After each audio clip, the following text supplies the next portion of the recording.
Good morning. Yan. Nandito ulit ako sa aking mga alaga. Yun. Magpapalingas na ako ng apoy. Magkakate ulit ako ng manok. Gagawin kong chicken saburi. Yung isang buo na. Hindi ko na gagayatin isang buo. Yan. So mga lods, itong gagawin natin chicken saburi. Isang buong manok na ating gagawin. Yan. Malaki din. Yan. Kita ko mamaya, gawa ng ilalaga ko muna to. Lalagyan ng mga pampalasa. So hindi ko na pinakita kung paano ko siya kinatay. Yan, diretso na. So guys, tapos na ako maglinis ng manok. Ito. Isang buo. Itong ipiprito ko mamaya, ilalaga ko muna. Yan, masikip sa malaking kaldero. Yan, labis pa. So lods, ang gamit ko pala ay Himalayan salt. Are, ang garning kulay yung asin ang ginagamit ko. Yan.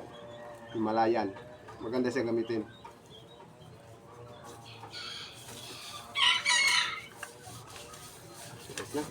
Yung mga kakoking, mainit na yung mantika natin.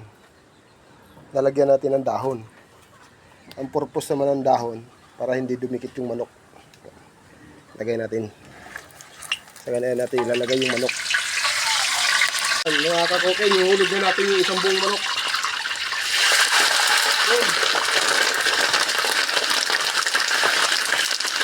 At yung pakpak.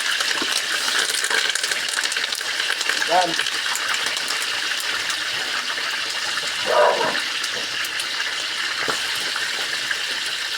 So, gagarnihin naman natin yung mantika.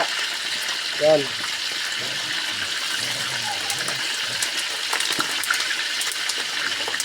Yan, maganda. Hindi yan masusunog at hindi yan didikit.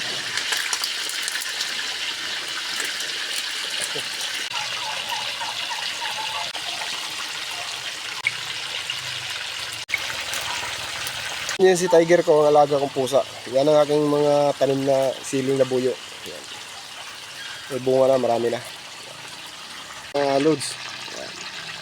Maganda na siya. Hindi siya kumapit, ano. Yan lang ang technique. Yan mga loads. Ayos na. Ito ang ganda. Hindi man lang siya dumikit doon sa kawali. Yan lang mga loads. Pagsambong manok.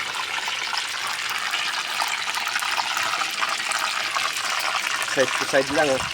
So guys, luto na. Yan. Titirahin na natin. Kainin na natin.